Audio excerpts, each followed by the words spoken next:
Bonjour, c'est Anne-Estelle du blog aideparents.com. Je vous rappelle la devise de mon blog, donner des racines et des ailes à son enfant, ou autrement dit, un nid et un horizon. Aujourd'hui, j'ai à cœur de vous parler de l'apprentissage autonome. L'apprentissage autonome se résume en une phrase toute simple que j'ai vue une fois dans un documentaire. Je peux tout te montrer, mais je ne peux rien t'apprendre. L'apprentissage autonome, c'est le fait de se baser sur ce que l'être humain fait de mieux depuis que le monde est monde, à savoir apprendre en choisissant ses centres d'intérêt. Un bébé n'a pas besoin de nous pour se former dans le ventre de sa mère. Il n'a pas besoin de nous ou pas besoin de cours pour apprendre à parler, à marcher ou à manger tout seul. Il le fait naturellement en observant puis en imitant. Alors la question que je vous pose est, à quel moment l'enfant a-t-il besoin qu'on lui apprenne des choses? Et si je vous disais jamais?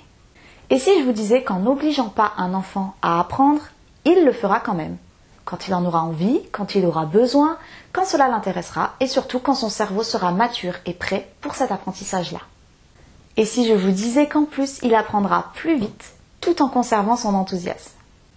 Et si je vous disais qu'en tant que parent, notre seul devoir est de faire en sorte que notre enfant ait confiance en lui et qu'il se dise « je peux apprendre ». Personnellement, je pense que personne ne devrait canaliser les découvertes d'un enfant ou les lui imposer.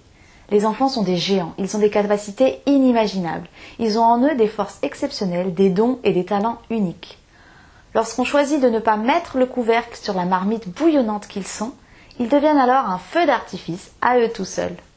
Alors comment éviter de remettre le couvercle? Premièrement, en leur donnant du temps. Un enfant ne procrastine jamais, même quand il rêvasse, un enfant apprend.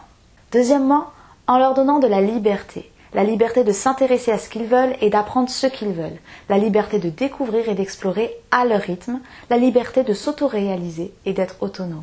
Troisièmement, en leur donnant notre amour et notre présence. Ce sont deux ingrédients indispensables pour partager sans imposer, pour permettre aux enfants de se focaliser sur leur centre d'intérêt et leur passion, et pour les accompagner sur leur chemin à eux.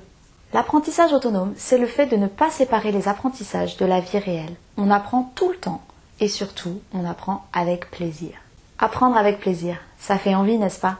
J'ai le plaisir de vous annoncer la création de mon nouveau bébé, un nouveau blog qui s'appelle plaisirdapprendre.com.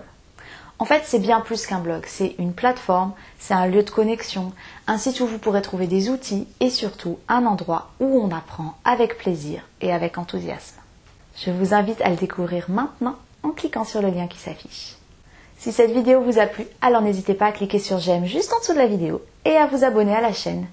Vous ne raterez ainsi aucune de mes vidéos, qu'il s'agisse de vidéos du blog aideparents.com sur la parentalité ou alors de vidéos d'apprentissage. Voilà, je vous dis à très vite en vidéo ou sur l'un des blogs. À bientôt!